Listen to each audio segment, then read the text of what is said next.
Sepanjang perjalanan, Baan membayangkan wajah gadis dambaan hatinya itu sambil tersenyum-senyum. Tia, sejujurnya sejak kita bertemu malam itu, aku selalu memikirkanmu. Seketika dada Baan terasa sesak. Bagaimana tidak, seorang gadis cantik yang mampu memikat hati Baan ternyata adalah hantu. Dan hantu itu sudah berusia 70 tahun.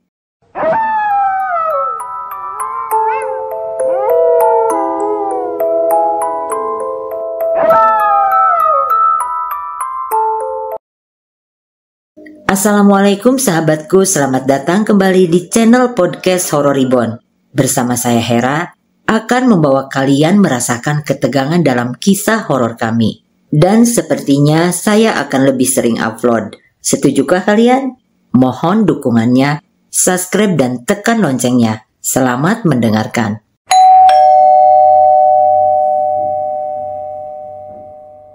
Sebut saja namanya Baan. Orangnya ganteng, tinggi, dan berkulit hitam manis. Berambut keriting, tapi nggak sampai kribo. Bergigi gingsul, dan lesung pipit yang menambah manis saat dia tersenyum. Di desanya, Baan selalu menjadi perbincangan hangat kaum perempuan, bahkan emak-emak. Bahkan kalau misalnya teman-teman Baan punya salah, pasti bakal dibanding-bandingkan dengan Baan. Contohnya, tidur terus, kapan bantu mama? Tuh lihat si Baan, pagi-pagi sudah ngambil air ke sungai. Tidak seperti kamu, yang sudah jam segini masih di dalam kelambu. Coba saja dulu anakku si Baan itu. Begitulah kata emak-emak yang suka banding-bandingin anaknya sama Baan. Memang tidak dapat dipungkiri, jika Baan adalah anak idaman para emak-emak. Karena dia sangat rajin dan serba bisa dalam hal apapun. Memasak, mencuci, dan lain-lain. Tapi tidak jarang juga dia mendapat perlakuan kurang mengenakan dari pemuda-pemuda lainnya yang merasa direndahkan oleh emak-emak mereka karena sudah dibanding-bandingkan dengan Baan. Tapi sedikit pun Baan tidak pernah melawan. Malam itu Baan atau yang nama panjangnya Subhan itu sedang menaiki sepedanya. Dia baru pulang kerja dan kebetulan jalan utama menuju desanya sedang ada perbaikan jalan. Jadi dia pulang lewat jalan memutar, melewati kebun sawit berhektar-hektar luasnya itu. Suara kodok bersahut-sahutan menemani perjalanan Baan. Ditambah gerimis dan angin dingin yang menusuk sampai ke tulang. Saat itu jalan sawit yang dia lewati masih merupakan jalanan berbatu. Yang di samping jalan kiri dan kanannya terdapat hamparan pohon sawit. Malam semakin dingin ketika tanpa sengaja Baan menabrak sebuah batu besar di tengah jalan. Sepedanya terjatuh. Baan meringis kesakitan saat tangannya tanpa sengaja memegang tumbuhan berduri. Baan segera berdiri dan menaiki sepedanya. Namun sialnya, bannya kempes. Mungkin bocor karena tertabrak batu di jalan tadi. Dasar bodoh, kenapa aku saat berangkat pagi tadi tidak membawa senter? Umpat Baan pada dirinya sendiri. Untuk beberapa saat Baan duduk di dekat sepedanya sambil berteduh karena yang tadinya hanya gerimis kini sudah menjadi hujan deras disertai petir. Baan terus membaca doa agar terlindung dari sambaran petir. Dia terus menunduk takut dengan cahaya kilat yang menyambar-nyambar itu. Tiba-tiba ada sesuatu menyentuh pundaknya. "Kamu sedang apa di sini?" tanya sebuah suara yang lembut seperti suara perempuan. "Umpat Batadu Datu Ae, anak cucu di sini jua. Jangan diganggu Datu Aewan menampakkan diri. Numpang berteduh di sini Datu atau makhluk halus. Anak cucu asli di sini jua. Jangan mengganggu dan jangan menampakkan diri," gumam Baan. "Hei, jangan takut. Aku manusia sepertimu juga. Tadi aku baru pulang dari rumah nenekku di desa sebelah," ujar suara itu. Tapi Baan tetap tidak mau melihat ke arah suara tersebut. Dia sangat takut saat itu. "Kalau kamu mau, kamu boleh singgah di rumahku. Tidak jauh dari sini kok," kata suara itu lagi menawarkan. Baan perlahan-lahan menatap perempuan yang berdiri di sampingnya itu sambil memegang daun pisang di atas kepalanya. "Aku bukan hantu," ucap perempuan itu sambil tersenyum. Senyumannya sangat manis, wajahnya sangat cantik, berambut panjang dan mengenakan baju terusan panjang. "Ayo berteduh di rumahku dulu," ajak gadis cantik itu seraya mengulurkan tangannya pada Baan. "Tanganmu dingin sekali," ujar Baan. "Kamu juga, mungkin karena kita sedang kehujanan," jawab gadis itu. Singkatnya gadis itu terus membimbing tangan Baan hingga beberapa saat. "Nah, di sana itu rumahku. Pasti ayah dan ibuku sedang menungguku," ucap gadis itu sambil menunjuk ke arah sebuah rumah. Dengan bantuan dari cahaya kilat itu, Baan dapat melihat sebuah rumah yang lumayan bagus untuk ukuran di tengah perkebunan sawit. Baan terus mengikuti gadis itu. Sesampainya di depan pintu rumah, gadis itu langsung membuka pintu rumahnya. "Ayo masuk," ajaknya pada Baan. Sesampainya di dalam rumah, mereka berdua disambut ramah oleh seorang wanita dan lelaki seusia ibunya Baan. Mereka sangat ramah. "Ayo silahkan, ganti dulu pakaianmu. Kebetulan ukuran tubuh kita sama. Untuk malam ini kau boleh pinjam baju bapak," ujar ayah dari si gadis. Baan mengangguk dan segera ke dalam sebuah kamar diantar oleh bapak-bapak itu untuk mengganti pakaiannya sementara itu. Setelah Baan selesai mengganti pakaiannya, dia diajak ke ruang makan. Segala macam hidangan sederhana terhidang. "Kamu pasti kedinginan dan kelaparan kan? Ini kita makan dulu," ajak lelaki itu sambil merangkul bahu Baan. Mereka pun makan. Sesekali mereka tertawa dan bercanda. Malam semakin larut. Hujan pun sudah mulai mereda. "Saya mau pamit pulang, Pak, Bu," kata Baan. "Kenapa tidak menginap sekalian saja di sini, Nak?" tanya ayahnya si gadis. "Saya tidak izin orang tua, Pak," jawab Baan. "Terima kasih banyak ya, Pak, Bu, sudah mau menerima saya sebagai tamu di rumah Bapak dan Ibu," ucap Baan. "Sama-sama. Kami senang ada orang yang mau mampir ke sini. Kapan-kapan mampir lagi kemari ya," kata ayahnya si gadis. Baan mengangguk lalu berjalan pulang dengan membawa sepedanya. Tidak ada apa-apa selama perjalanan. Namun, Baan terus-terusan memegang tengkuknya yang sedari keluar rumah keluarga si gadis itu selalu merinding. Mungkin karena kedinginan setelah hujan tadi, batin Baan sambil terus berjalan. Di depan persimpangan jalan sekitar 2 km lagi, dia akan sampai di rumahnya. Singkatnya, setelah sampai di rumahnya, Baan langsung tidur. Namun matanya seperti enggan terpejam karena selalu terbayang dengan wajah gadis yang tadi. "Dia sangat baik padaku, tapi aku lupa bahkan menanyakan namanya," batin Baan. "Besok aku akan lewat sana lagi, sekalian membawakan buah kelapa untuk mereka sebagai rasa terima kasihku," batin Baan. Lalu dia terlelap. Dalam mimpinya, dia bertemu dengan gadis itu lagi. Hari itu Baan berencana untuk mampir lagi ke rumah si gadis. Tapi malam itu Baan terpaksa menginap karena pekerjaannya. Keesokan harinya pun lagi-lagi dia terhalang pekerjaan saat hendak ke rumah si gadis. Di hari keempat saat pekerjaannya selesai dan dia pun segera berangkat menuju ke rumah si gadis melewati jalanan sawit. Namun di tengah jalan dia dikagetkan oleh penutupan jalan di sana. Ada beberapa orang di situ. Setelah Baan bertanya-tanya dengan orang-orang itu, katanya ada yang meninggal di sana dimakan ular. "Sebaiknya kau jangan lewat jalan sini dulu. Ularnya sedang diburu warga beramai-ramai," ujar orang itu melarang Baan untuk melewati jalan tersebut. Dia pun menuruti dan akhirnya pulang dengan wajah lesu. Malam harinya dia tidak bisa tertidur karena selalu terbayang wajah si gadis cantik yang tinggal di tengah kebun sawit itu. Rasa rindu yang semakin menjadi-jadi membuat Baan nekat untuk pergi malam itu juga ke rumah si gadis. Baan mengayuh sepedanya dengan cepat. Singkat ceritanya, dia pun sampai di persimpangan jalan sawit. Baan terdiam sesaat. Ada rasa khawatir menyerbunya. "Tidak, Aku tidak boleh takut lewat jalan ini. Mungkin saja ular itu sudah dibunuh para warga tadi siang, gumam Baan.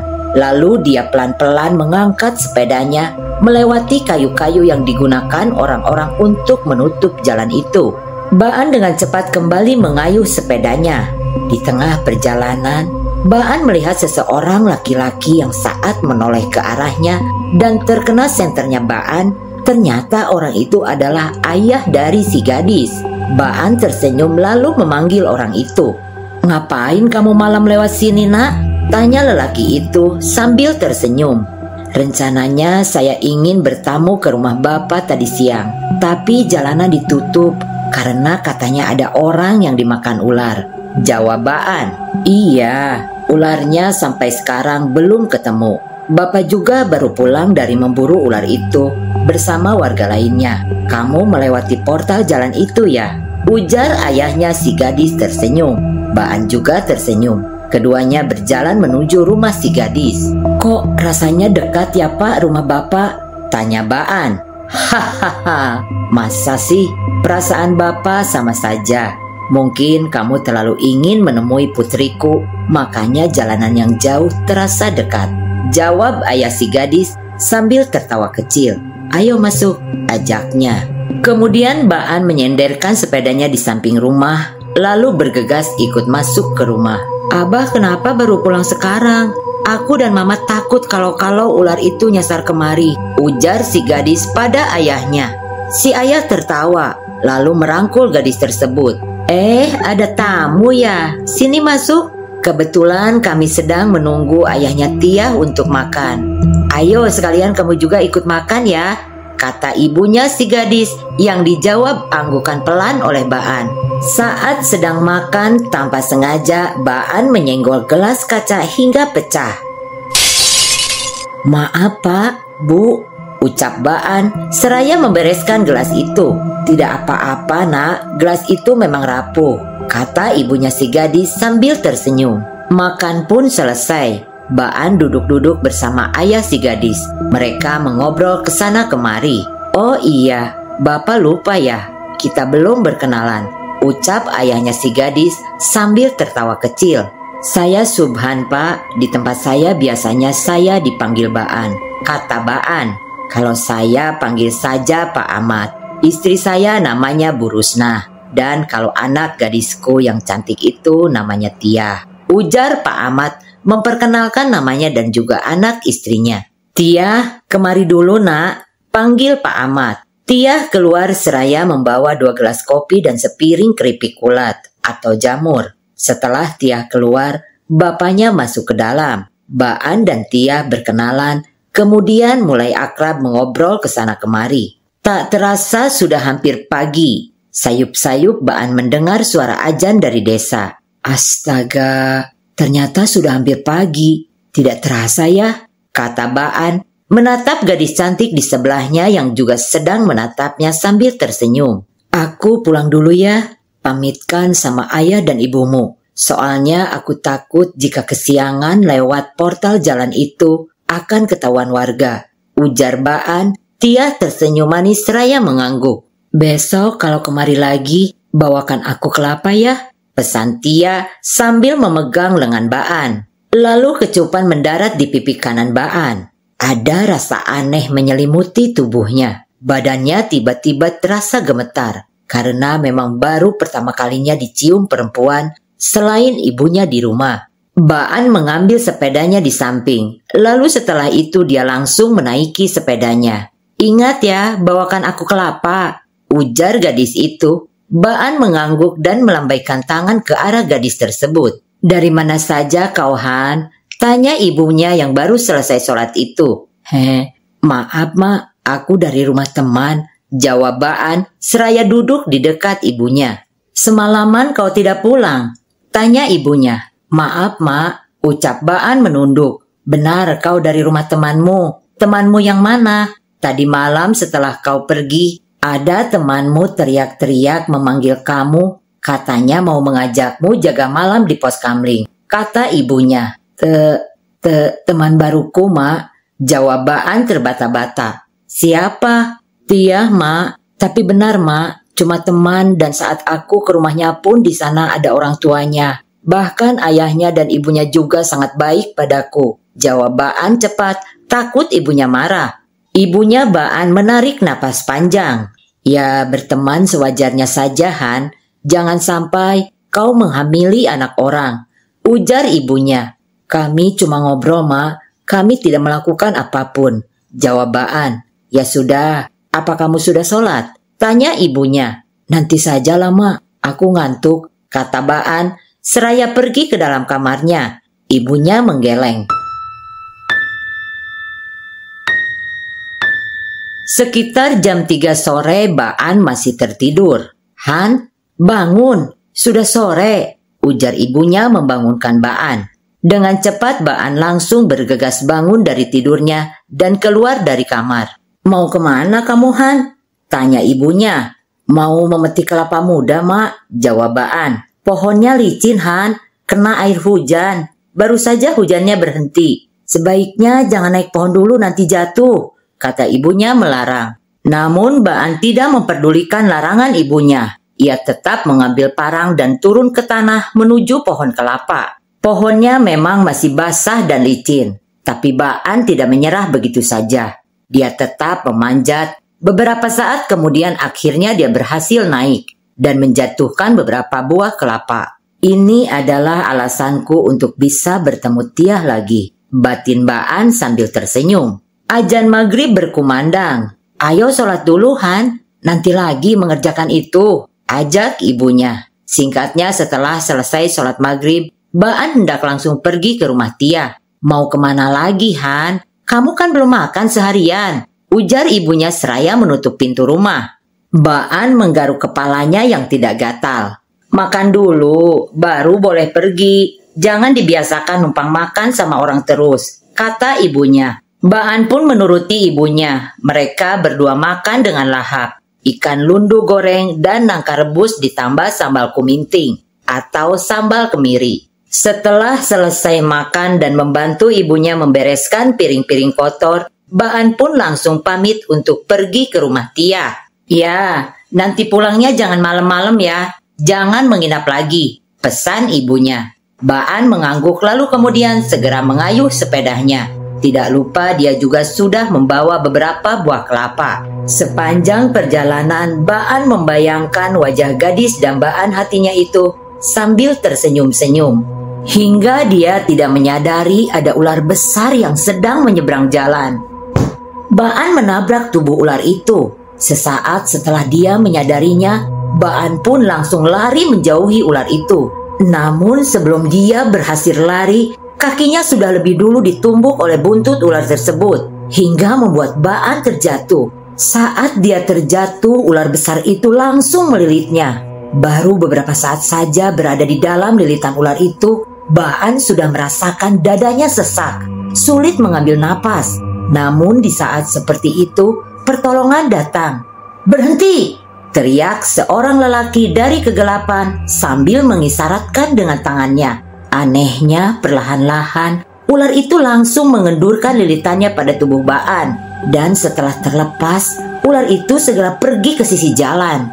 Kamu tidak apa-apa kan, Baan? Tanya lelaki itu yang ternyata adalah ayah si gadis.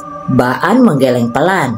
Dadanya masih terasa sakit. Ayah si gadis itu pun segera membantu Baan dan memapahnya menuju rumah. Singkatnya, saat mereka sampai di rumah, ibu dan Tiah kaget melihat Baan yang dipapah oleh ayah Tiah. Kenapa, Bah? Tanya Tiah. Panjang ceritanya. Nanti saja Abah ceritakan. Sekarang lebih baik kau sediakan ramuan untuk Baan. Sepertinya dia masih syok, ujar ayah Tiah. Beberapa saat kemudian Tiah muncul lagi sembari membawa segelas air berwarna hijau. Lalu memberikan gelas itu pada ayahnya. Ayo minum dulu, biar kamu lebih tenang, kata ayahnya Tiah, seraya meminumkan air berwarna hijau pekat itu ke mulut Baan. Saat Baan meminumnya, yang pertama dia rasakan adalah rasa pahit yang teramat sangat. Sudah, Pak, saya sudah tidak kuat, ujar Baan, menolak minum air berwarna hijau itu lagi. Ayahnya Tiah lalu menceritakan tentang Baan yang dililit ular tadi kepada istri dan anaknya. Dan setelah selesai bercerita, ayahnya Tiah pun segera pamit untuk pergi. "Tiah, kamu temanin Baan ya," kata ayahnya Tiah sebelum pergi. Tiah mengangguk lalu duduk di sebelah Baan. Mereka berdua tidak berbicara apapun. Baan masih takut, tubuhnya pun gemetar. "Kamu menginap saja di sini. Aku takut kalau kamu pulang, nanti diserang ular itu lagi," kata Tiah, seraya menyandarkan kepalanya di bahu Baan. Baan menarik napas panjang, lalu membelai lembut rambut gadis itu. "Tiah, cara ayahmu mengusir ular itu sangat hebat. Apakah ayahmu seorang pawang ular?" tanya Baan. Gadis itu mengangkat kepalanya lalu menatap wajah Baan. Napasnya hangat terasa. "Kamu mau lihat?" tanya Tiah seraya bangun dari duduknya lalu berjalan ke dalam sebuah kamar. Sesaat kemudian dia keluar lagi sambil membawa sesuatu yang ternyata adalah seekor ular berwarna kuning keemasan. "Ini peliharaan ayahku. Kau mau pinjam?" kata Tiah seraya menyodorkan ular itu kepada Baan.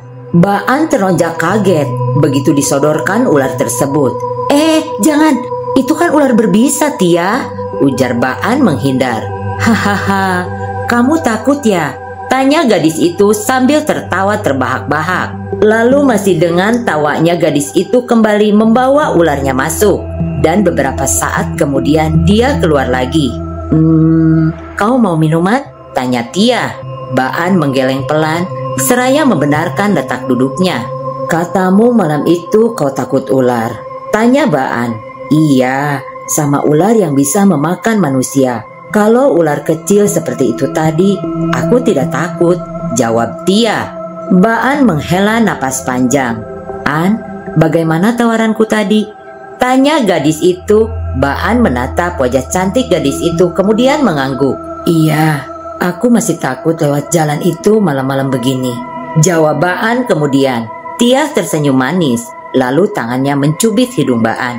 "Ternyata kau penakut juga ya," ucapnya. Baan yang tidak terima dikatakan penakut langsung membalas cubitan Tiah. Mereka berdua tertawa. "Tiah, Abah sama Mama mau pergi ke rumah nenek dulu ya." Tiba-tiba mereka dikagetkan oleh suara ayahnya Tiah. "Iya, Bah, pulangnya kapan?" tanya Tiah. "Mungkin nanti, tapi bisa saja kami tidak pulang." "Oh iya, Baan, tolong temani Tiah ya, kasihan dia sendirian," katanya. Baan dan Tiah mengangguk bersamaan. Lalu kedua orang tua Tiah itu pun langsung keluar, berjalan menuju rumah neneknya. Beberapa saat hening setelah kepergian ayah dan ibu Tiah tadi. "An, kamu sudah ngantuk belum?" tanya Tiah. "Belum, aku merasa suasananya berubah ya setelah orang tuamu pergi," ujar Baan. "Baan, kau membuatku takut," kata Tiah tanpa sadar langsung memeluk Baan. Tidak, maksudku suasananya jadi sepi. Aku tidak menakutimu," ujar Baan cepat. Baan merasakan sesuatu yang luar biasa saat dia dipeluk oleh gadis itu. Rasa hangat menjalari tubuhnya. "Tiah, jangan begini," ucap Baan pelan seraya melepaskan pelukan gadis itu. "Maaf, aku takut sekali," kata Tiah menunduk setelah melepaskan pelukannya pada tubuh Baan. "Kamu sudah mempunyai kekasih ya?" tanya Tiah. Lalu Baan menggeleng. "Aku tidak punya. Kau sendiri sudah punya?" Baan balik bertanya. "Mana ada lelaki yang mau pacaran denganku? Gadis yang tinggal di tengah perkebunan sawit kurang pergaulan," jawab Tiah sambil tersenyum lesu. "Tiah, sejujurnya sejak kita bertemu malam itu, aku selalu memikirkanmu. Aku berusaha kemari, tapi selalu gagal. Dan pada saat malam aku bertemu ayahmu itu, aku rela melewati portal jalan untuk menemuimu. Dan malam ini juga, aku mempertaruhkan nyawaku untuk kemari. Andai tidak ada ayahmu, mungkin sekarang aku sudah berada di dalam perut ular," kata Baan. "Aku senang bisa berkenalan dengan seorang lelaki sepertimu," ucap Tiah tersenyum. "Tiah, sejujurnya aku belum pernah sedekat ini dengan perempuan. Aku bahkan tidak tahu caranya mendekati perempuan. Tapi malam ini aku ingin mengatakan sesuatu," kata Baan sengaja menggantung kalimatnya. "Apa?" tanya Tiah mengerutkan keningnya. Aku ingin kamu menjadi kekasihku, sementara aku bekerja dan menabung untuk melamarmu. Apa kamu mau? Tanya Baan dengan jantung berdebar-debar kencang. Gadis itu tersenyum senang, lalu dia menganggukkan kepalanya tanda bersedia jadi kekasih Baan. Alhamdulillah, terima kasih ya Allah, ucap Baan. Kamu berlebihan ujar Tia seraya menepuk pelan bahu Baan. Bukan berlebihan, aku hanya bersyukur karena telah mendapatkan gadis secantik kamu, ucap Baan. Tia tersipu malu mendengar pujian dari Baan. Apakah sebelum ini kau juga pernah punya kekasih? Tanya Baan. Tia mengangguk pelan. Iya, tapi berakhir dengan dia menikahi perempuan lain, jawab Tia. Tapi sekarang aku bersyukur saat ditinggalnya dulu. Lanjut Tia. Kenapa? Tanya Baan seraya mengerutkan keningnya. Ya, karena sekarang aku menemukan lelaki yang sangat tampan dan baik sepertimu. Malam itu menjadi sangat indah. Keduanya mengobrol hingga pagi. Azan subuh mulai terdengar. Sudah subuh, aku pulang dulu ya, ucap Baan. Masih gelap, tunggulah sebentar lagi sampai terang, rengek Tia seraya memeluk Baan lagi.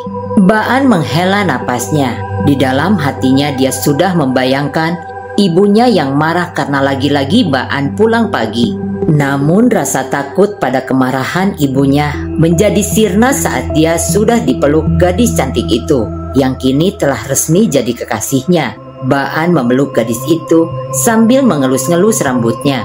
Matanya sudah terasa sangat berat, namun dia tidak ingin memejamkan matanya walau hanya sesaat. Kegelapan mulai menghilang, pagi telah datang. Aku pulang ya, sudah pagi, kata Baan yang dijawab anggukan oleh gadis itu.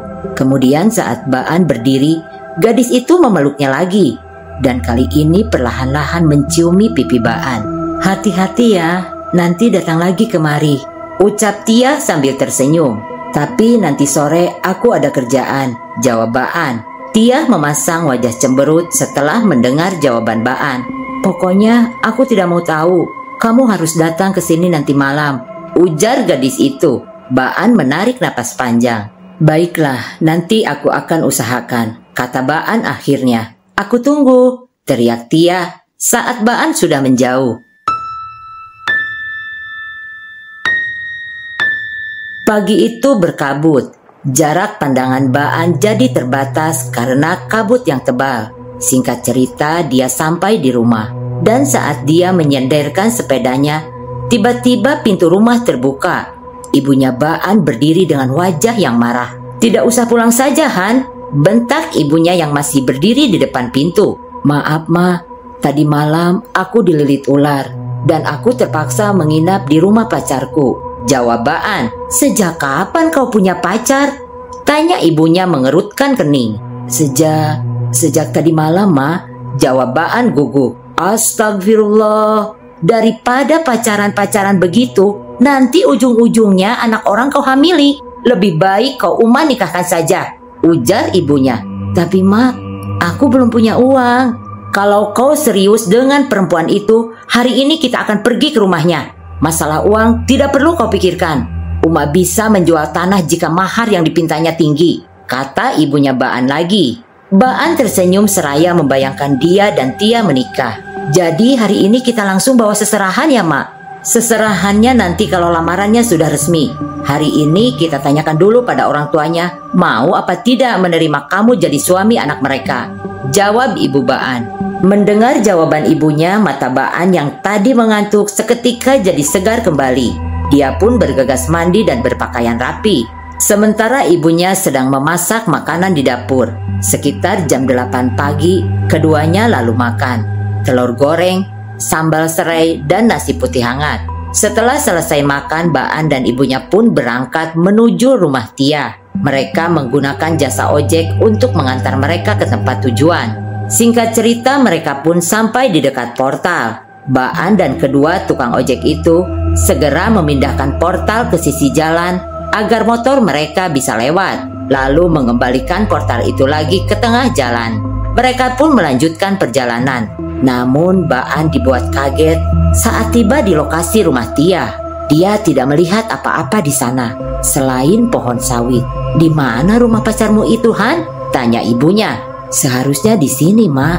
Tapi kok tidak ada ya?" kata Baan bingung. "Coba cari lagi. Mungkin kamu salah," ujar ibunya. Mereka kemudian melanjutkan perjalanan lagi untuk mencari rumah Tia. Namun nihil, rumah gadis itu tidak kunjung ditemukan. Padahal sudah berjam-jam mereka memutari tempat itu. Dengan wajah lesu, Baan mengatakan, "Kita pulang saja, Mak." Dan saat mereka sampai di portal, mereka berpapasan dengan orang. "Wah, dari mana kalian ini?" tanya orang itu, seorang lelaki tua. Ibunya Baan pun menjelaskan sekalian menanyakan tentang rumah pacar dari Baan. "Siapa nama ayahnya, Han?"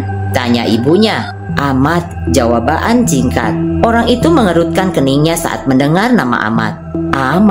Ahmad yang punya anak gadis cantik itu?" tanya orang tersebut. Baan mengiyakan dengan cepat. Ia merasa punya harapan.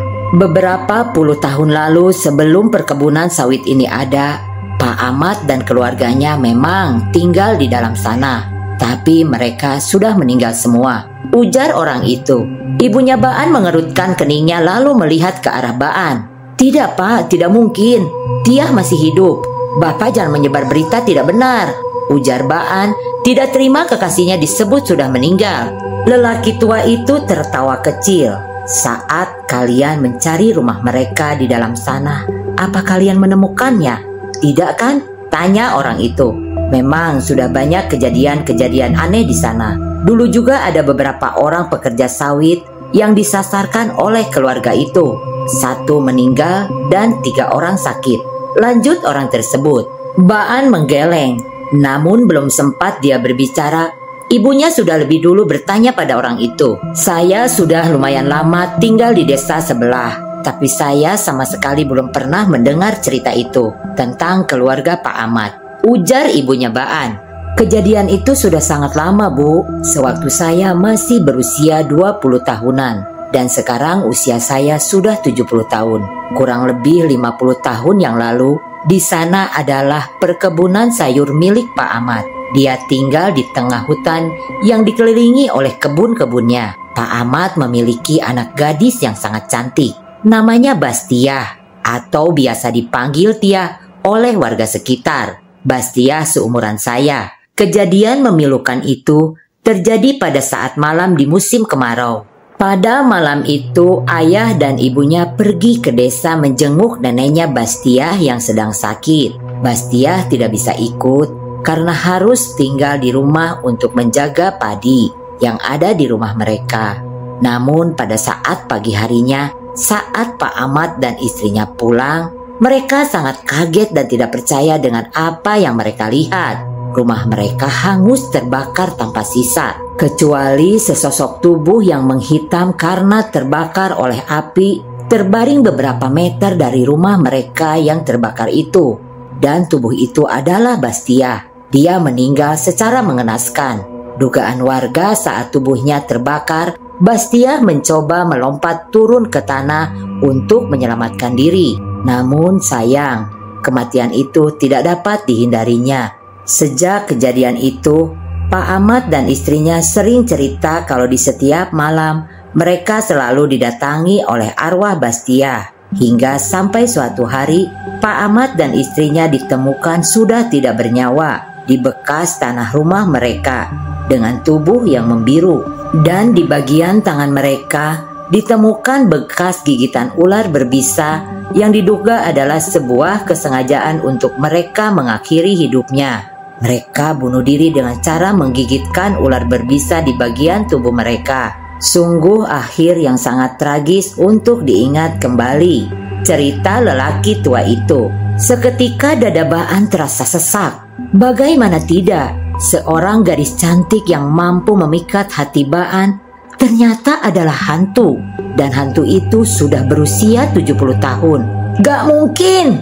teriak Baan histeris. Masih belum bisa menerima kenyataan. "Sabar nak, untung kau tidak diapa-apakan oleh hantu itu," ucap ibunya Baan.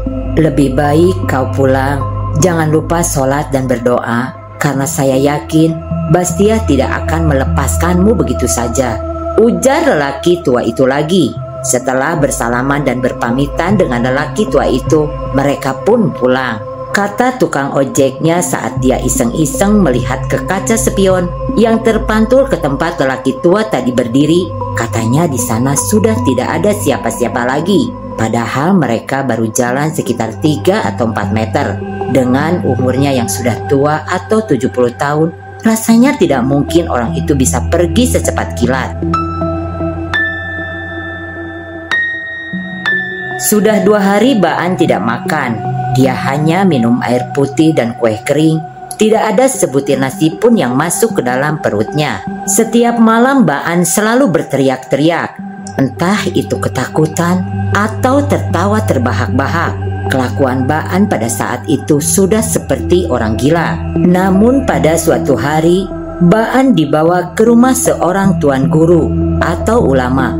Dan di sana Baan dimandikan, lalu diberi air putih yang sudah didoakan. Dan alhamdulillah, semenjak itu Baan sudah tidak pernah mengalami kejadian aneh lagi. Dan sampai sekarang Baan tidak pernah lagi melewati jalan perkebunan sawit itu.